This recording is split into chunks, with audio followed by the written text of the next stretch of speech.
Friends, जय हिंद जय राजधानी। मैं डॉक्टर रमेश यादव, राजधानी फाउंडा पचकोड़िया जोबनेट जयपुर से। लवक या प्लास्टिड, नेक्स्ट कोशिकांग है लवक या प्लास्टिड। क्या पढ़ने जा रहे हैं? लवक या इंग्लिश में बोलते प्लास्टिड। सबसे पहले प्लास्टिड शब्द का प्रयोग हैकेल ने किया था। सबसे पहले प्लास्टिड शब्द का प्रयोग हैकेल ने किया था। प्लास्टिड या लवक शब्द किसने दिया? हैकेल ने। हैकेल ने लवक शब्द दिया। हैकेल ने खोज का श्रेय देते सिम्फर को। हरित लवक के लिए सबसे पहले क्लोरोप्लास्टिड शब्द का प्रयोग सिम्फर ने किया।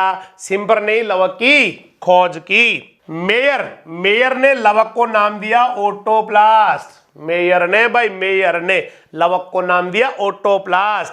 तो फिर से देखिए, लवक शब्द देने वाले हैकेल, लवक की खोज करने वाले सिम्फर, हरित लवक के लिए क्लोरोप्लास्टिड नाम दिया सिम्फर और ओटोप्लास्ट नाम दिया मेयर। कहां नहीं होते हैं हरित लवक? हरित लवक जीवाणुओं में नहीं होते हैं। हरित लवक कवक में नहीं होते, नील हरित शैवाल में नहीं होते। इन तीनों को छोड़ के बाकी सभी पादप कोशिकाओं में हरित लवक या क्लोरोप्लास्ट पाए जाते हैं। जीवाणु में हरित लवक नहीं, कवक में नहीं, नील हरित शैवाल में नहीं। इनको छोड़ दीजिए, बाकी सभी पादप कोशिकाओं में पाए जाते हैं क्लोरोप्लास्ट या हरित लवक। रंग के आधार पर लवकों को 3 कैटेगरी में बांटा गया है, 3 श्रेणियों में बांटा गया है। किसे बांटा गया है? लवक को। कितने भागों में बांटा है? कितने प्रकारों में बांटा है? 3 भागों या 3 प्रकारों में बांटा है। सबसे पहला है अवर्णी लवक। नाम ही क्या इसका? अवर्णी मीन्स कोई वर्ण नहीं होता, पिगमेंट नहीं होता, वर्णक नहीं होता। तो पहला आ गया अवर्णी लवक। इंग्लिश में भी याद करना बहुत जरूरी है, ल्यूकोप्लास्ट। इंग्लिश के टर्म हमेशा याद करना, क्योंकि हिंदी और इंग्लिश के अलग अलग पेपर आएंगे, लेकिन बहुत बार शब्द या टर्म हिंदी के पेपर में भी अंग्रेजी वाला ऐसे कैसे हिंदी बन के आ जाता है। जैसे ल्यूकोप्लास्ट आ जाता है ल्यूकोप्लास्ट, इस तरह से। तो इसलिए अंग्रेजी के टर्म ज्यादा याद करने हैं। अवर्णी लवक को ल्यूकोप्लास्ट कहते हैं। अवर्णी लवक रंगहीन होते हैं। जैसा मैंने कहा, वर्णक नहीं होता, रंग नहीं होता, होते हैं ये रंगहीन। अनिश्चित आकार के होते हैं, आकार भी इनका निश्चित नहीं होता। तो आप लवकों को 3 भाग में बांट रहे हैं। किसके आधार पे? रंग के आधार पे। सबसे पहला कौन सा मिला? अवर्णी लवक, ल्यूकोप्लास्ट। क्या होता है अवर्णी लवक या ल्यूकोप्लास्ट? जिसमें वर्ण ही नहीं होता, कोई रंग ही नहीं होता, और वो अनिश्चित आकार के होते हैं। ये सूर्य के प्रकाश से वंचित भागों में मिलते हैं। ज्यादा कहां मिलेंगे आपको? जहां नहीं पहुंचे सूर्य का प्रकाश, वहां ज्यादा मिलते हैं अवर्णी लवक। जैसे भूमिगत तने, ऐसे तने जो जमीन में रहते हैं, जहां प्रकाश उनको नहीं मिलता है, वहां पर अवर्णी लवक विकसित हो जाते हैं, और जड़ों में अवर्णी लवक विकसित हो जाते हैं। तो पौधे के किस भाग में अवर्णी लवक या ल्यूकोप्लास्ट मिलते हैं? जो सूर्य के प्रकाश से वंचित होते हैं। भूमिगत तने, जड़, इस तरह के जो पादप भाग है, उनमें अवर्णी लवक या ल्यूकोप्लास्ट मिलता है। कुछ ऐसी भी कोशिकाएं हैं जो प्रकाश मिलने के बावजूद अवर्णी लवक रखती है। जैसे भ्रूण कोशिका। भ्रूण कोशिकाओं में प्रकाश पहुंच सकता है, बावजूद इसके उसमें अवर्णी लवक ही रहता है। लिंग कोशिका, सेक्स सेल्स, इनमें भी अवर्णी लवक पाए जाते हैं। विभज्योतकी कोशिका, मेरिस्मेटिक सेल्स, इनमें भी अवर्णी लवक पाए जाते हैं। पेरेनकाइमा अवर्णी लवक। क्या क्वेश्चन है कि ऐसी कौन सी कोशिका है जिनमें प्रकाश मिलने के बावजूद भी अवर्णी लवक पाए जाते हैं?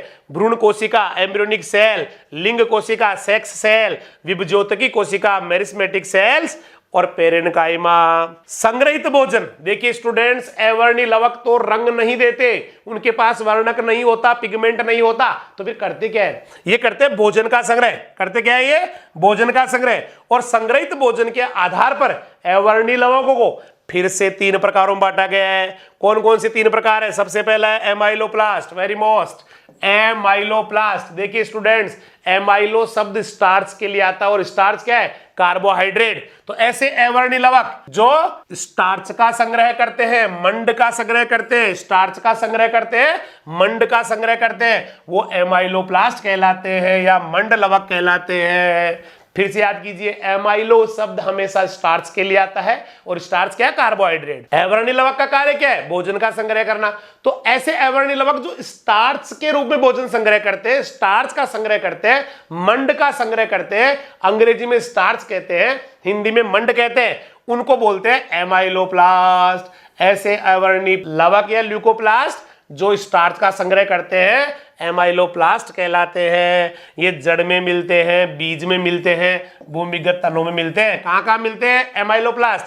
किसी की जड़ में, किसी के बीज में, किसी के भूमिगत तनों में मिलते हैं। दूसरा अवर्णी लवक आ गया प्रोटीनोप्लास्ट, और प्रोटीनोप्लास्ट का दूसरा नाम होता है एल्यूरोप्लास्ट। एल्यूरो शब्द भी प्रोटीन के लिए आता है। प्रोटीनोप्लास्ट तो प्रोटीन संग्रह करने वाले अवर्णी लवक हो ही गए।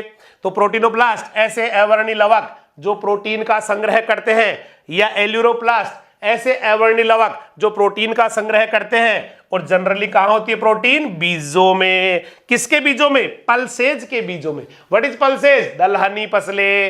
तो स्टार्च का संग्रह करने वाले अवर्णी लवक एमाइलोप्लास्ट कहलाते हैं, और प्रोटीन का संग्रह करने वाले प्रोटीनोप्लास्ट या एल्यूरोप्लास्ट कहलाते हैं। थर्ड इल्लायोप्लास्ट। इल्लायो बोले तो वसा। इल्लायोप्लास्ट या ओलियोसोम भी कहते हैं इनको। ऐसे अवर्णी लवक जो वसा का संग्रह करते हैं, वसा का संग्रह करते हैं, उन्हें इलायोप्लास्ट या ओलियोसोम कहते हैं। और वसा भी ज्यादातर कहां संग्रहित होती है? बीजों में। किस किस के बीजों में?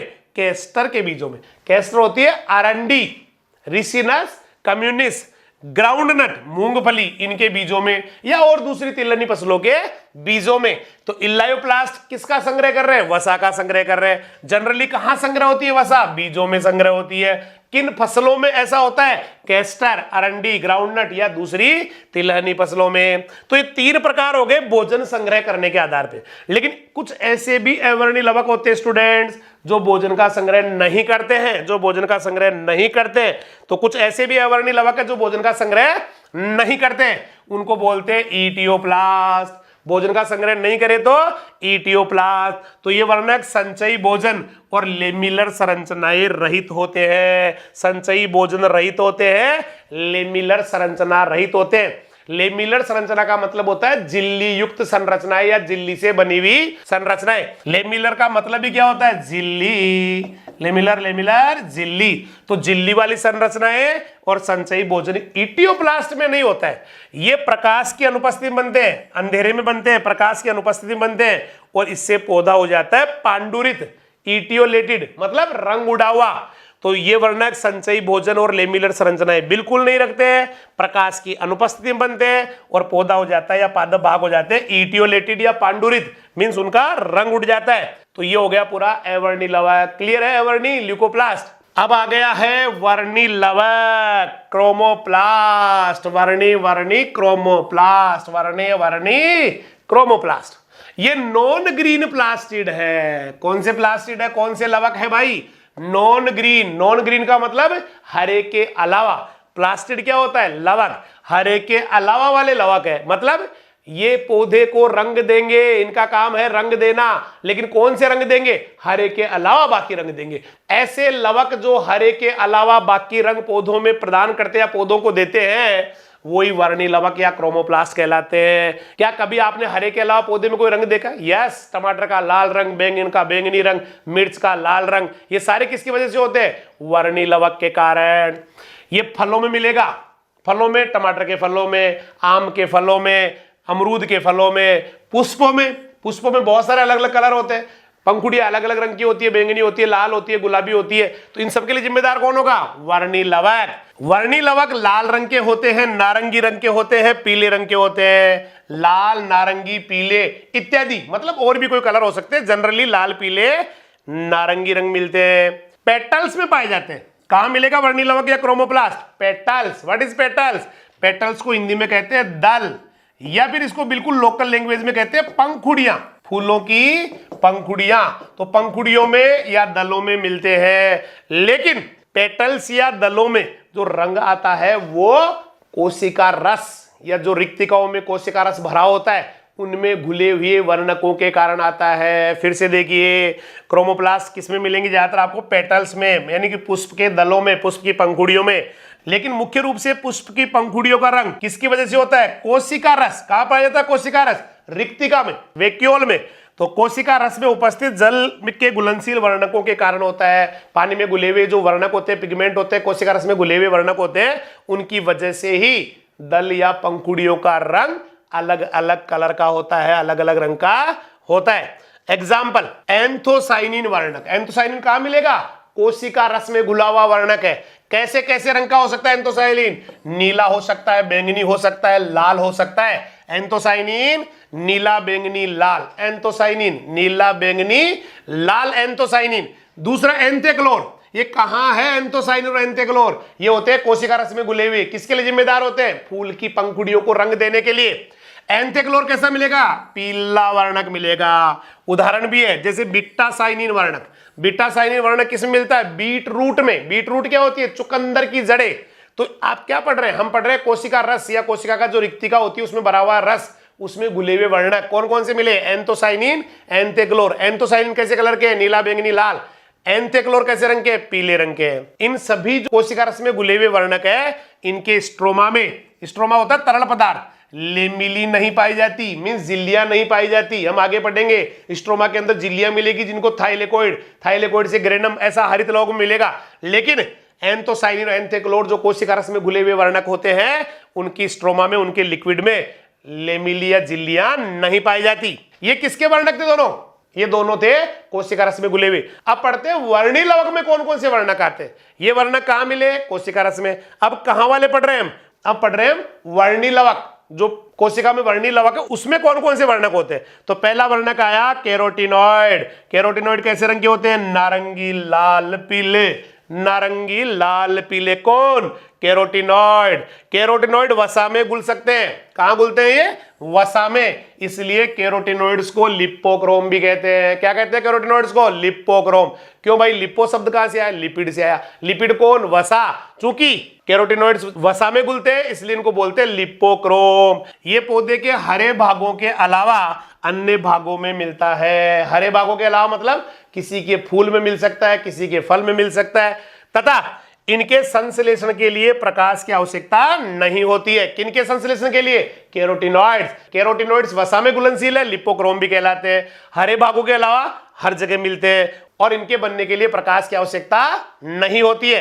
कैरोटिनॉइड्स फिर दो प्रकार के होते हैं। कैरोटिनॉइड्स फिर दो प्रकार के होते हैं। कैरोटीन, कैरोटीन मिर्च में, टमाटर में लाल रंग के लिए जिम्मेदार होता है। तो मिर्च, टमाटर का लाल रंग, वर्णी लवक के लाल वर्णक। कौन सा लाल वर्णक है टमाटर के लिए? तो लाइकोपीन के कारण होता है। लाइकोपीन कैरोटीन का ही एक प्रकार होता है। कैरोटीन ही लाइकोपीन है। और कैरोटीन तीन प्रकार का होता है, alpha carotene, beta carotene, gamma carotene. दोबारा देखिए, कैरोटिनॉइड्स दो प्रकार के होते हैं। पहला प्रकार है कैरोटीन। पहला कौन सा आया? कैरोटीन। कैरोटिनॉइड्स कितने प्रकार के? दो प्रकार के। उसमें पहला कौन सा आ गया? कैरोटीन। कैरोटीन का एग्जाम्पल क्या होगा? कि जैसे मिर्च व टमाटर का लाल रंग, जिम्मेदार कौन? वर्णी लवक का कैरोटीन। उस कैरोटीन का स्पेशल नाम लाइकोपीन। टमाटर का लाल रंग लाइकोपीन के कारण होता है। और लाइकोपीन क्या है? कैरोटीन ही है एक प्रकार का। लाइकोपीन क्या है? कैरोटीन है। पीला रंग, नारंगी रंग, ये अल्फा कैरोटीन के कारण, बीटा कैरोटीन और गामा कैरोटीन के कारण होते हैं। फिर से देखिए, कैरोटीन तीन प्रकार का हो रहा है, अल्फा कैरोटीन, ए बीटा कैरोटीन, ए गामा कैरोटीन। बीटा कैरोटीन आगे चल के विटामिन ए बन जाता है। बहुत इंपॉर्टेंट क्वेश्चन। आज का बीटा कैरोटीन, कल का विटामिन ए। आज का बीटा कैरोटीन, कल का vitamin A. Means beta carotene आगे चल के विटामिन ए बन जाता है। बीटा कैरोटीन विटामिन ए का पूर्व पदार्थ है। गाजर की जड़ों में बीटा कैरोटीन बहुत होता है, विटामिन ए बहुत होता है। किसकी जड़ों में? कैरेट रूट या गाजर की जड़ों में। नंबर 2 आ गया ज़ैंथोफिल। कौन सा आ गया? ज़ैंथोफिल। पहला कौन सा आया था? कैरोटीन। किसके प्रकार चल रहे हैं? कैरोटिनॉइड्स के। ज़ैंथोफिल मिलेंगे ज्यादातर आपको पीले रंग के। पीले रंग के होंगे तो इनका, इस ज़ैंथोफिल का ही नाम हो जाएगा ज़ैंथोल्स या कैरोटिनॉल्स। ऐसे ज़ैंथोफिल जो पीले रंग के होते हैं उनको ज़ैंथोल्स या कैरोटिनॉल्स कहते हैं। ज़ैंथोफिल अगर भूरे रंग के, भूरे सेवालों में मिल रहे तो इनका नाम हो जाता है फ्यूकोजेंथीन। तो यार ज़ैंथोफिल के कितने प्रकार हो गए? 2। पीला है तो ज़ैंथोल्स, ज़ैंथोल्स पीला, पीला पीला ज़ैंथोल होवे, भूरा फ्यूकोजेंथीन है। तो पीला तो क्या हो गया? पीला को तो बोलेंगे ज़ैंथोल्स या कैरोटिनॉल्स, और भूरे को बोलेंगे फ्यूकोजेंथीन। तो पीले रंग के कैरोटिनॉइड्स क्या कहलाएंगे? ज़ैंथोल या कैरोटिनॉल्स। और भूरे रंग के जो भूरे से वालों मिलेंगे वो क्या कहलाएंगे? फ्यूकोजेंथीन। अब ये कैरोटिनॉइड्स के 2 प्रकार हो गए। अब हम लेंगे कैरोटिनॉइड्स का अगला। वर्णी लवक में दो लवक थे, अभी टेबल बनाएंगे अपन। वर्णी लवक में दो लवक थे, एक कैरोटिनॉइड्स था, दूसरा फाइकोबिलिन्स था। कैरोटिनॉइड्स फिर दो प्रकार के हो गए, कैरोटीन्स और ज़ेंथोफिल। ज़ेंथोफिल फिर दो प्रकार के हो गए, ज़ेंथोल्स या कैरोटिनॉल्स, और दूसरा हो गया फ्यूकोजेंथिन। अब एक बार और पढ़ेंगे। फाइकोबिलिन्स, आपको ध्यान है कैरोटिनॉइड्स किसमें घुल रहे थे? कैरोटिनॉइड्स वसा में घुल रहे थे, इसे लिपोक्रोम थे। और ये फाइकोबिलिन्स जो है ना, ये घुलेगा जल में। किसमें घुलेगा? जल में। याद करना, ये फाइकोबिलिन्स किसमें घुलेंगे? जल में। कैरोटिनॉइड किसमें घुलते थे? वसा में। नीले, हरे और लाल शैवालों में प्रकाश संश्लेषण के दौरान प्रकाश का प्राथमिक अवशोषण फाइकोबिलिन्स ही करता है। इसका मतलब फाइकोबिलिन्स कहां मिलेगा आपको? ये मिलेगा लाल शैवालों में, नीले हरे शैवालों में। करता क्या है? प्रकाश का प्राथमिक अवशोषण। लास्ट टॉपिक आ गया इसका, क्रोमेटोफोर। ये अलग ही पॉइंट है क्रोमेटोफोर, तो अब पढ़ेंगे हम क्रोमेटोफोर के बारे में। ऐसे जीवाणु जो प्रकाश संश्लेषण करते हैं, उनमें वर्णकों के बन जाते हैं झिल्लीमय गुच्छे। मींस ऐसे प्रकाश संश्लेषी जीवाणु या प्रकाश संश्लेषी जीवाणु जिनमें वर्णक पाए जाते हैं झिल्लीमय गुच्छकों के रूप में, और इन वर्णकों को जो झिल्लीमय गुच्छों के रूप में होते हैं क्रोमेटोफोर कहते हैं। तो क्रोमेटोफोर कहां मिले? जीवाणु में। कौन से जीवाणु में? प्रकाश संश्लेषण करने वाले जीवाणु में। कहते किसे? क्रोमेटोफोर। प्रकाश संश्लेषी जीवाणुओं में वर्णकों के झिल्ली वाले गुच्छे होते हैं, झिल्लीमय गुच्छे होते हैं, उन्हीं को क्रोमेटोफोर कहते हैं। को मैं एक बार समझा रहा हूं। ये हो गया वर्णक। वर्णक दो जगह हो सकते हैं, एक होते हैं कोशिका रस में, सेल शेप में। कौन कौन से सेल शेप में मिले? दो मिले, एक तो एंथोसाइनिन और एक मिला एंथेक्लोर। ये कहां मिले भाई? ये मिले थे कोशिका रस में। कोशिका रस कहां होता है? रिक्तिका में। एक वर्णक मिलते हैं वर्णी लवक में। एक कहां मिल रहे हैं? वर्णी लवक। वर्णी लवक में मिल रहे हैं। वर्णी लवक में जो मिल रहे हैं वो दो प्रकार के होते हैं। कितने प्रकार के होते हैं? दो प्रकार के। एक हो जाएगा कैरोटिनॉइड्स। कैरोटिनॉइड्स। कैरोटिनॉइड्स कहां घुल रहे थे? वसा में घुल रहे थे। वसा में घुलने के कारण इनको क्या बोल रहे थे? लिपोक्रोम्स। दूसरा हो गया फाइकोबिलिन्स। फाइकोबिलिन्स किसमें मिल रहे थे? लाल शैवाल में, नीले हरे शैवाल में, इनमें मिल रहे थे। कैरोटिनॉइड्स फिर दो प्रकार के थे, एक तो कैरोटीन, एक था ज़ेंथोफिल। कैरोटीन्स फिर तीन प्रकार की थी, अल्फा कैरोटीन, ए बीटा कैरोटीन, ए गामा कैरोटीन। इसमें बीटा कैरोटीन क्या होती है? आगे चल के विटामिन ए बन जाती है। ज़ेंथोफिल भी दो प्रकार के थे, एक तो ज़ेंथोल्स, पीले रंग के कहते हैं ज़ेंथोल्स या कैरोटिनॉल्स, और भूरे रंग के उनका नाम था फ्यूकोजेंथिन। फ्यूकोजेंथिन।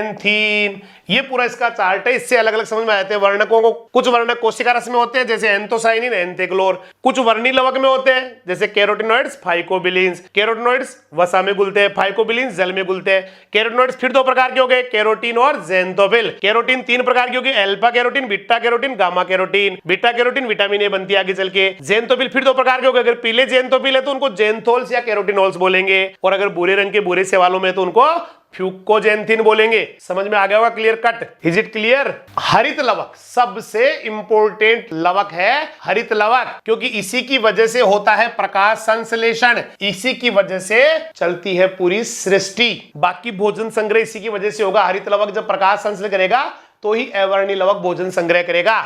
हरित लवक सबसे इंपॉर्टेंट है, पूरा डिटेल पढ़ेंगे। सबसे पहली बार पादप कोशिका में इसके बारे में मेयर ने बताया था। मेयर ने क्या नाम दिया था इसको? ओटोप्लास्ट। तो पादप कोशिका में सबसे पहले हरित लवक को देखने वाले मेयर थे, और मेयर ने इसको नाम दिया था ओटोप्लास्ट। खोज का श्रेय जाता है सिम्फर को, हरित लवक की खोज सिम्फर, और क्लोरोप्लास्ट नाम देने वाले इरेरा।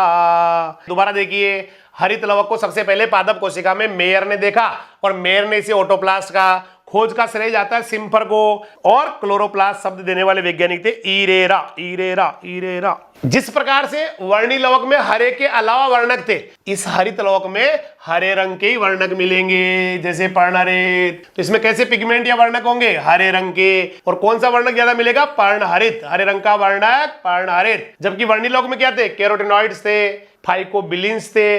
कैरोटिनॉइड्स के फिर दो प्रकार थे, कौन कौन से? कैरोटीन और ज़ेंथोफिल। ज़ेंथोफिल के फिर दो प्रकार थे, ज़ेंथोल्स, फ्यूकोजेंथिन। लेकिन यहां पर तो मेनली कौन मिलेगा हरित लवक में? पर्णहरित या क्लोरोफिल। पर्णहरित या क्लोरोफिल, जिससे पत्तियों का रंग हरा, पौधे के कुछ भागों का रंग हरा, तो ये किसके लिए जिम्मेदार होता है हरित लवक? हरे रंग के लिए। पादप का हरा रंग हरित लवक के कारण होता है, और हरित लवक में मुख्य वर्णक पर्णहरित या क्लोरोफिल होता है। हायर प्लांट्स का मतलब उच्च विकसित पौधे, विशेषकर उनकी पत्तियों में कौन सी कोशिका में? पर्ण मध्योतक कोशिका मींस मिजोफिल सेल, तथा तने के हरित उत्तक कोशिकाओं में हरित लवक ज्यादा पाए जाते हैं। हायर प्लांट्स पौधों में स्पेशली उनकी पत्तियों के मिजोफिल सेल्स और तनों के हरित उत्तक, इन कोशिकाओं में ज्यादा मिलता है हरित लवक। अब पढ़ेंगे हरित लवक की संरचना।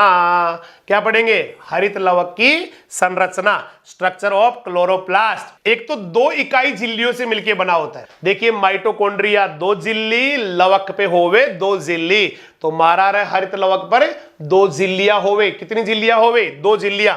तो ये 2 इकाई झिल्लियों से घिरा होता है। दोनों झिल्लियों के बीच का खाली स्थान, देखिए ये बाहर वाली झिल्ली है, ये जो आपको झिल्ली दिख रही है पूरी ये वाली, ये बाहर की झिल्ली है, ये पूरी क्या है? बाहर की झिल्ली है, आउटर मेम्ब्रेन है। कौन सी झिल्ली है? एक्सटर्नल मेम्ब्रेन है, आउटर मेम्ब्रेन है। ठीक है भाई, एक्सटर्नल झिल्ली या आउटर मेम्ब्रेन, और फिर दूसरी आ जाएगी अंदर की ओर इनर मेम्ब्रेन। ये इनर मेम्ब्रेन है, आंतरिक झिल्ली है। और इन दोनों के बीच का गैप, इन दोनों के बीच के गैप को कहते हैं पेरीप्लास्टिडियल स्पेस, परिलवकीय स्थल। क्या कहते हैं? परिलवकीय स्थल या पेरीप्लास्टिडियल स्पेस। क्या बोलते हैं? पेरीप्लास्टिडियल स्पेस। तो दोनों झिल्लियों के बीच का स्थान कहलाता है परिलवकीय स्थल या पेरीप्लास्टिडियल स्पेस। आपको याद है माइटोकॉन्ड्रिया में क्या मिला था?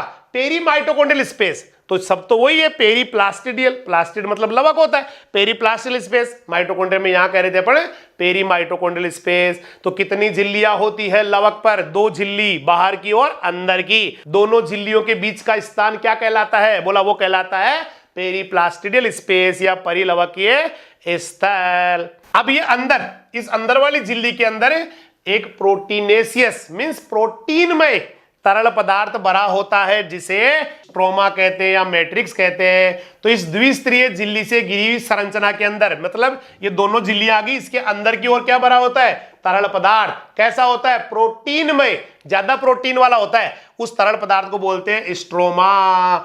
और वेरी मोस्ट क्वेश्चन है, प्रकाश संश्लेषण की अप्रकाश अभिक्रिया स्ट्रोमा में संपन्न होती है। तो स्ट्रोमा वह स्थान है जहां प्रकाश संश्लेषण की अप्रकाश अभिक्रिया, डार्क रिएक्शन संपन्न होती है। समझ में आ गया? दोनों झिल्लियों के बीच में तरल भरा होता है, उसको क्या बोलते हैं? स्ट्रोमा।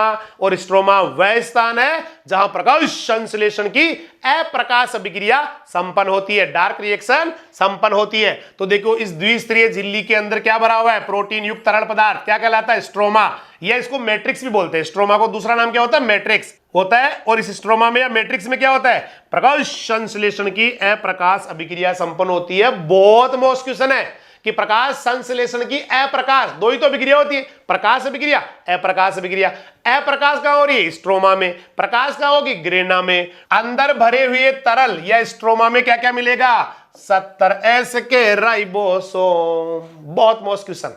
माइटोकॉन्ड्रिया में भी राइबोसोम 70S, लवक या प्लास्टिड में भी राइबोसोम 70S। तो 70S के राइबोसोम मिलेंगे। ओस्मियोलिपिड सूक्ष्म बूंदे मिलेगी, ओस्मियोलिपिड की सूक्ष्म बूंदे मिलेगी, मतलब लिपिड की सूक्ष्म बूंदे मिलेगी। आरएनए मिलेगा, डीएनए मिलेगा। तो आरएनए और डीएनए के स्ट्रैंड मिलेंगे, स्ट्रैंड मतलब रज्जू।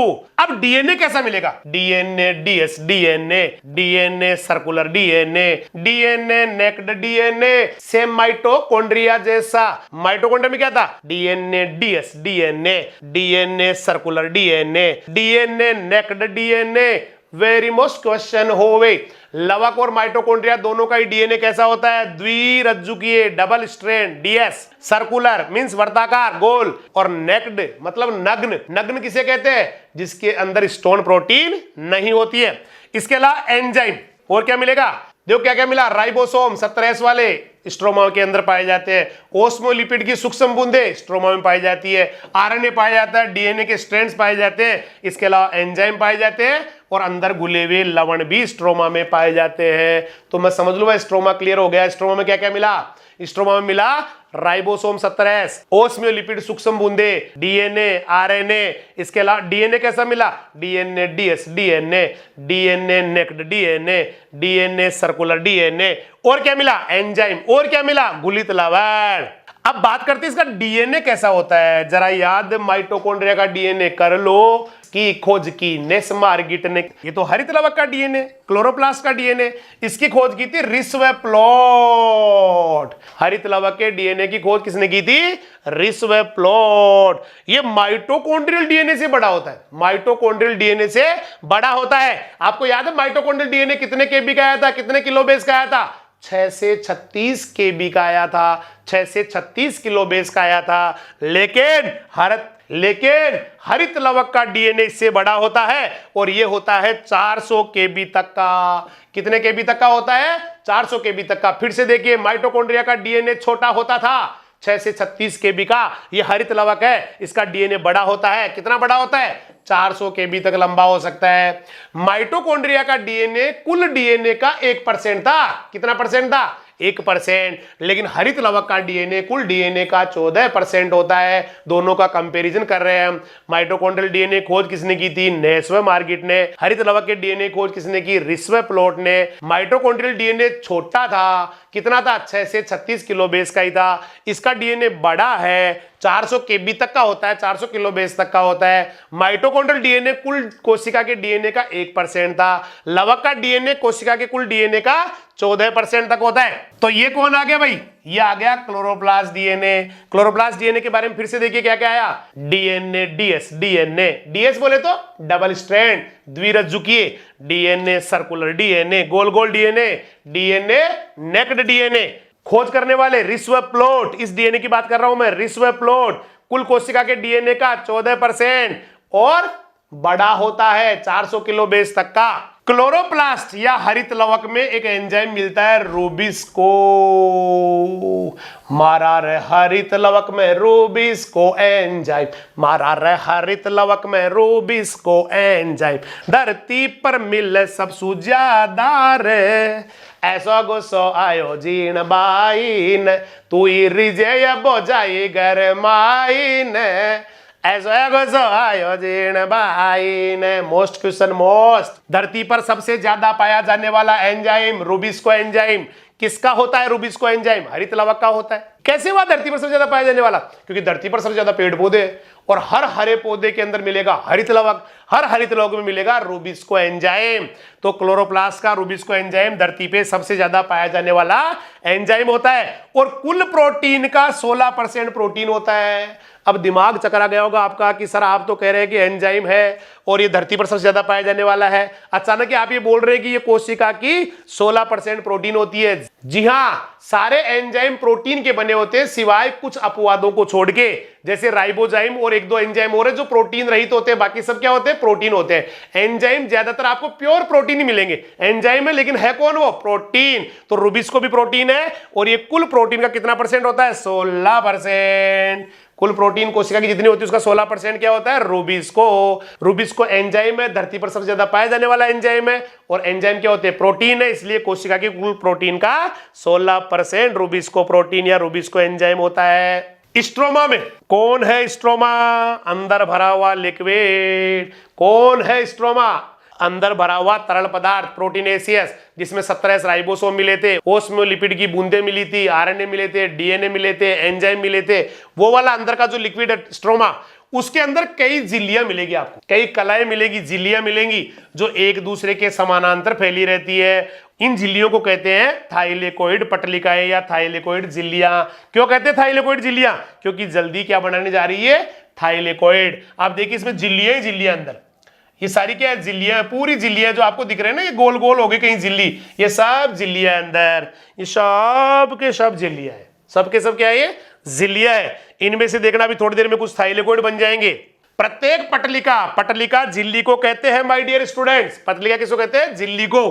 प्रत्येक पटलिका अनेक चपटी एकक कला की गोल संरचना युक्त होती है। देखो जी देखो, ये जो झिल्ली है ना पटलिका, ये यहां पर देखो गोल गोल होगी जैसे कोई सिक्का हो, देखो आप सिक्के के ढेर लगे हो जैसे, ऐसे गोल गोल हो गई।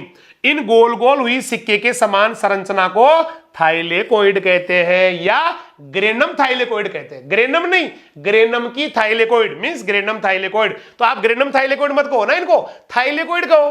क्या कहो? थाइलेकोइड। तो देखो ये रहे थाइलेकोइड, लिखा है नाम थाइलेकोइड। दोबारा देखिए, स्ट्रोमा में सिक्के के समान झिल्ली का सिस्टम होता है, झिल्ली का तंत्र होता है, जिसे कहते हैं थाइलेकोइड। और ये झिल्लियां जो थाइलेकोइड बना रही है वो क्या कहलाएगी? Thylakoid membrane. थाइलेकोइड को सबसे पहले मेंके ने देखा था। मेंके थाइलेकोइड की खोज, मेंके थाइलेकोइड की खोज। मेंके ने थाइलेकोइड की खोज की। क्या है थाइलेकोइड? अंदर भरा हुआ तरल पदार्थ स्ट्रोमा और उसके अंदर झिल्ली। कैसी झिल्ली? सिक्के जैसी, कोइन की तरह। वही कोइन या सिक्का क्या कहलाता है? क्या कहलाता है? थाइलेकोइड। अब थाइलेकोइड खूब जब हो जाएंगे, देखो ये कौन? बोला सर थाइलेकोइड। इसके नीचे का सिक्का कौन? थाइलेकोइड। ये कौन? थाइलेकोइड। ये कौन? थाइलेकोइड। ये कौन? थाइलेकोइड। ये कौन? थाइलेकोइड। ये कौन? थाइलेकोइड। लेकिन थाइलेकोइड का समूह बनते ही ग्रेनम। क्या कहलाएगा? ग्रेना या ग्रेनम। तो देखो इन ग्रेनम थाइलेकोइड, ग्रेनम के थाइलेकोइड की रचनाओं के समूह को बोलते हैं क्या है? ग्रेना। क्या बोलते हैं? ग्रेना। तो सिक्का थाइलेकोइड, फिर सिक्का थाइलेकोइड, फिर सिक्का थाइलेकोइड, और पूरी सिक्के की गड्डी क्या कहलाएगी? ग्रेना। और ग्रेना वह स्थान है जहां प्रकाश संश्लेषण की, प्रकाश अभिक्रिया संपन्न होती है। फिर एक मोस्ट क्वेश्चन, ग्रेना वह स्थान है जहां प्रकाश संश्लेषण की प्रकाश अभिक्रिया संपन्न होती है। ग्रेना, प्रकाश संश्लेषण की प्रकाश अभिक्रिया मतलब लाइट रिएक्शन। मतलब क्या हुआ? Light reaction. तो ग्रेना में प्रकाश संश्लेषण की प्रकाश अभिक्रिया संपन्न होती है। कौन सी अभिक्रिया संपन्न होती है? प्रकाश अभिक्रिया। और सारे ग्रेनम आपस में ना झिल्लियों से जुड़े रहते हैं। सारे ग्रेनम आपस में क्या होंगे? झिल्लियों से। जैसे ये और ग्रेनम आ गया दूसरा, तो इनके बीच में क्या रहेगी? झिल्लियां रहेंगी।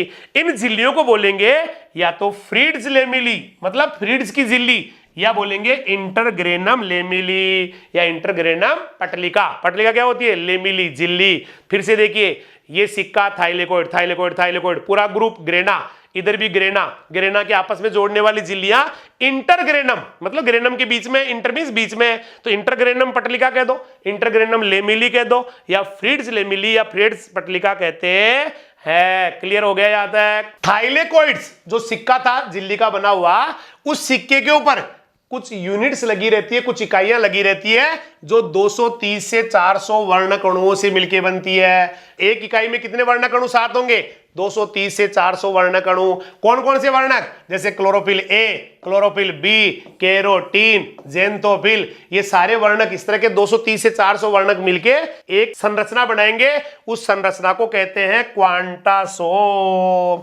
क्या कहते हैं? क्वांटासोम। ये जो थाइलेकोइड दिख रहे हैं, इनके साथ क्या जुड़े रहते हैं? इस तरह से क्वांटासोम। क्या जुड़े रहते हैं? क्वांटासोम। क्वांटासोम को सबसे पहले देखने वाले थे पार्क और बिगिंस। क्वांटासोम को सबसे पहले किसने देखा था? पार्क और बिगिंस ने। और क्वांटासोम प्रकाश संश्लेषण की इकाई होते हैं, पीएसयू होते हैं। प्रकाश संश्लेषण की इकाई होते हैं, पीएसयू होते हैं। पीएसयू क्या? फोटोसिंथेटिक यूनिट, प्रकाश संश्लेषण की इकाई। फिर से देखिए, थाइलेकोइड पर 230 से 400 वर्णक मिलके एक संरचना बनाते हैं। खूब सारी संरचनाएं ऐसी लगी रहती है। इन संरचनाओं को प्रकाश संश्लेषण की इकाई अर्थात क्वांटासोम नाम दिया गया, पार्क और बिगिंस के द्वारा। खोजा भी किसके द्वारा गया था? पार्क और बिगिंस के द्वारा। नाम भी किसने दिया? पार्क और बिगिंस ने। याद हो गया होगा? फिर से देखिए, थाइलेकोइड कौन? झिल्ली का सिक्का जैसी संरचना। थाइलेकोइड का समूह कौन? ग्रेनम। दो ग्रेनम को जोड़ने वाली झिल्लियां कौन? इंटरग्रेनम लेमिली या फ्रीड्स लेमिली। थाइलेकोइड्स पे लगे हुए 230 से 400 वर्णक अणुओं का समूह कहलाता है क्वांटासोम। खोज किसने की थी? पार्क और बिगिंस ने। होता क्या है? ये प्रकाश संश्लेषण की इकाई होती है। देखिए, माइटोकॉन्ड्रिया के पास भी डीएनए था, आरएनए था, राइबोसोम था। यहां पर भी ऐसा कैसा ही डीएनए है, आरएनए है, राइबोसोम है। इसलिए हरित लवक को भी अर्ध स्वायत्त शासी अंग कहते हैं। माइटोकॉन्ड्रिया को भी क्या कह रहे थे हम? अर्ध स्वायत्त शासी अंग या अर्ध स्वायत्त अंग या सेमी ऑटोनोमस ऑर्गन। यहां पर भी देखो सेम केस है, डीएनए भी मिलता है इसके अंदर, आरएनए भी मिलता है। इसलिए हरित लवक को भी क्या बोलेंगे? Semi autonomous organelle, semi autonomous organ. इसको कोशिका के अंदर कोशिका भी कहते हैं। जरा याद माइटोकॉन्ड्रिया को कर लो, वहां भी था कोशिका में कोशिका।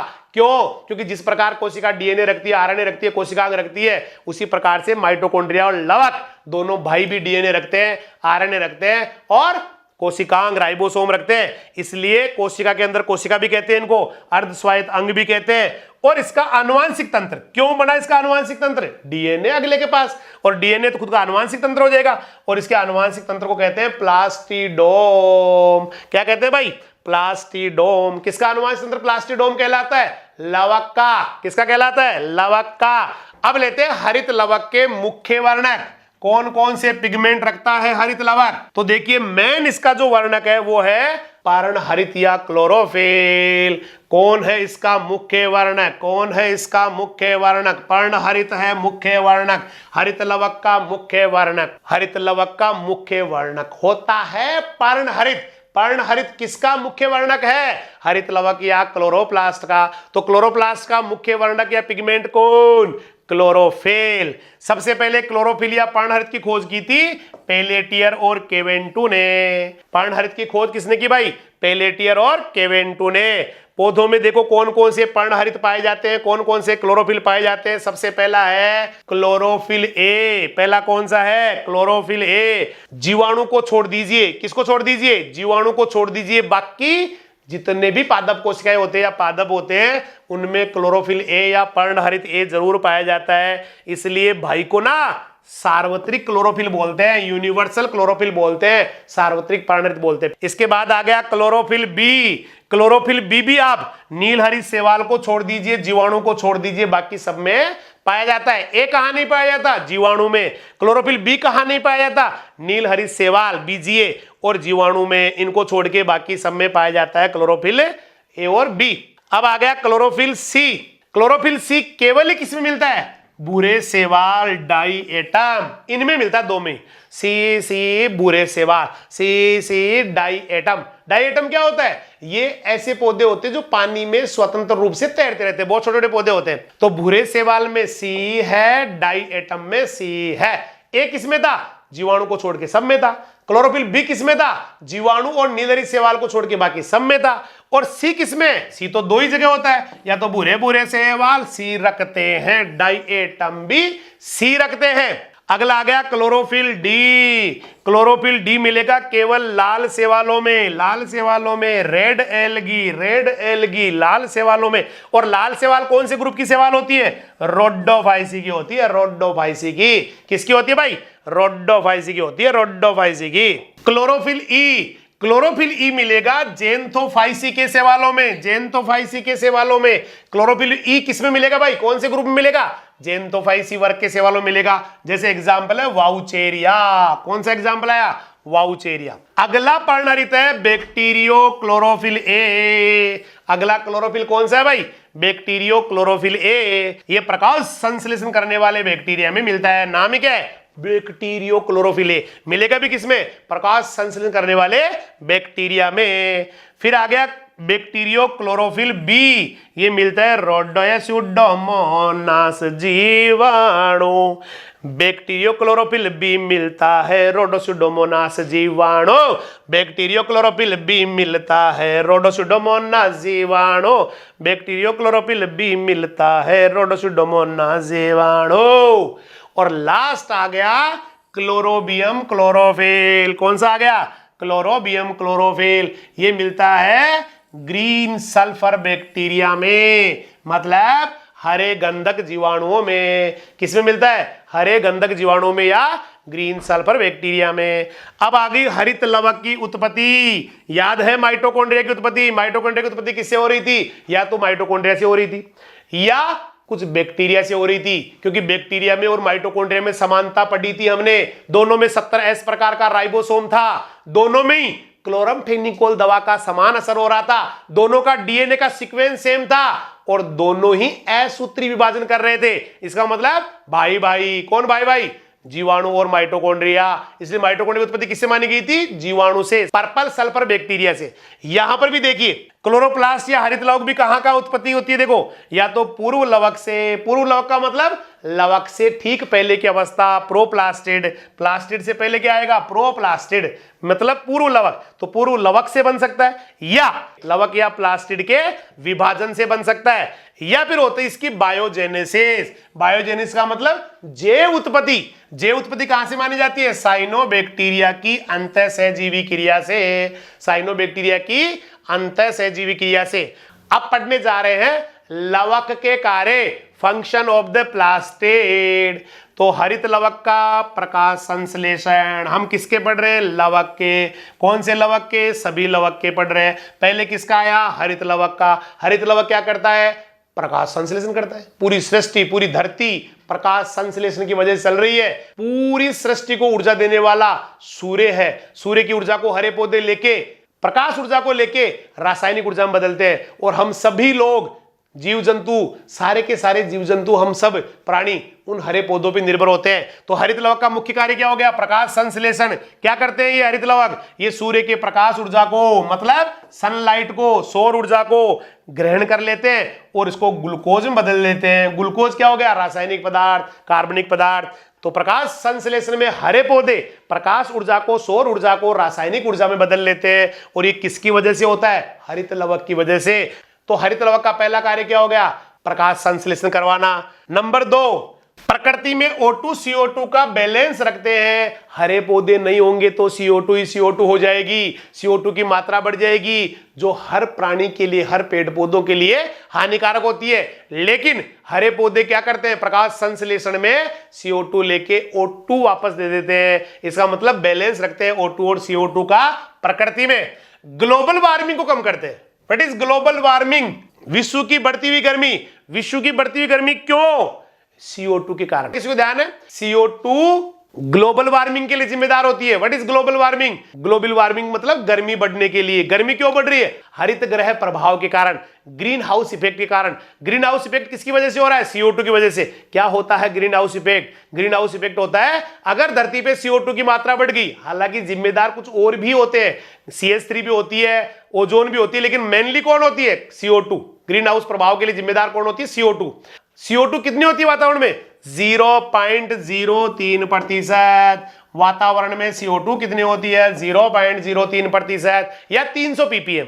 लेकिन यदि ये 300 ppm या 0.03% से ज्यादा हो जाती है तो स्टूडेंट्स इसकी एक लेयर धरती के ऊपर बन जाती है, पृथ्वी के चारों ओर एक परत बन जाती है CO2 की, जिसमें से होके सूर्य की किरणें आ तो जाती है परंतु वापस नहीं लौट पाती। जबकि होना क्या चाहिए? सूर्य की अधिकांश किरणें धरती से टकरा के वापस लौट जाती है, वापस वातावरण में चली जाती है, जिससे गर्मी इतनी ज्यादा नहीं होती। लेकिन अगर CO2 बढ़ती रही, प्रदूषण होता रहा, तो एक दिन स्थिति आ जाएगी कि पूरी लेयर बन चुकी होगी, जिसमें से होके सूर्य किरणें आ तो जाएगी लेकिन वापस नहीं जाएगी। जैसे आपने कभी किसी बंद गाड़ी में, शीशे की बंद गाड़ी में महसूस किया हो, अंदर से बहुत गर्म हो जाती है क्योंकि शीशे में से होके, उस ग्लास में से होके सूर्य किरणें आ तो जाती है लेकिन वापस नहीं जा पाती, इसलिए अंदर रहती है उसके गर्मी। तो धरती पर भी ऐसा ही होने वाला है। तो ग्लोबल वार्मिंग रोकेंगे कौन? CO2 कम करने वाले। CO2 कम कौन कर रहे हैं? हरे पौधे। किसके कारण?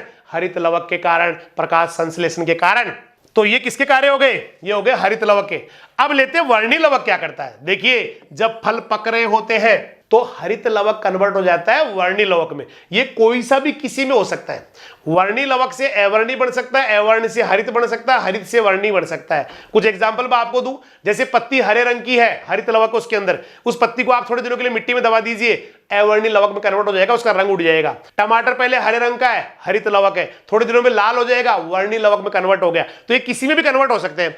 तो जब फल पक रहे होते हैं, आपको पता है फल जब पक रहे होते हैं तो हरे रंग के होते हैं, लेकिन जब वो पक जाते हैं तो उनके अलग रंग हो जाते हैं, पीला हो जाता है, कोई लाल हो जाता है। उसके लिए जिम्मेदार कौन? उसका जिम्मेदार है क्लोरोप्लास्ट का क्रोमोप्लास्ट बनना, मतलब हरित लवक का वर्णी लवक बनना। तो फलों के परिपक्वन के दौरान जो रंग परिवर्तन है वो किसकी वजह से हो रहा है? क्लोरोप्लास्ट के क्रोमोप्लास्ट में बदलने से, मतलब हरित लवक के वर्णी लवक में बदलने से। क्लोरोप्लास्ट कोशिका द्रव्य आनुवंशिकता में भी सहायक है। क्या होता है कोशिका द्रव्य आनुवंशिकता? देखिए, डीएनए मेनली न्यूक्लियस में होता है। डीएनए कहां पाया जाता है? न्यूक्लियस में। और डीएनए की वजह से ही आनुवंशिकता बनी रहती है, लक्षण एक पीढ़ी से दूसरी पीढ़ी में जाते हैं, लेकिन यहां पर लवक भी डीएनए रखता है। तो कभी कभी कोशिका द्रव्य के जब लक्षण ट्रांसफर हो रहे हो तो वहां पर इसका डीएनए इंपॉर्टेंट होता है, तो इसका मतलब कोशिका द्रव्य आनुवंशिकता के लिए जिम्मेदार है। इसको कोशिका द्रव्य आनुवंशिकता क्यों कहते हैं? क्योंकि ये ऐसा डीएनए जो कोशिका द्रव्य में पाया जाता है, जबकि जनरली डीएनए कहां रहते हैं? केंद्रक के अंदर, लेकिन ये कौन सा है? कोशिका द्रव्य, माइटोकॉन्ड्रिया कोशिका द्रव्य में, तो माइटोकॉन्ड्रिया में, लवक में है, तो इनकी वजह से इसको बोलते हैं कोशिका द्रव्य आनुवंशिकता।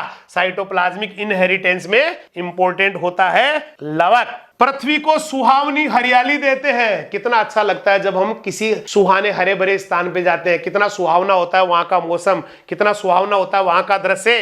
तो ये सुहावनी हरियाली कौन देते हैं? लवक देते हैं, हरित लवक देता है, वर्णी लवक देता है। और विटामिन के का संग्रह करते हैं, विटामिन ई का संग्रह करते हैं, रूबिस को प्रोटीन इनके अंदर भरी पड़ी है, और आयरन का संग्रह भी करते हैं लवक।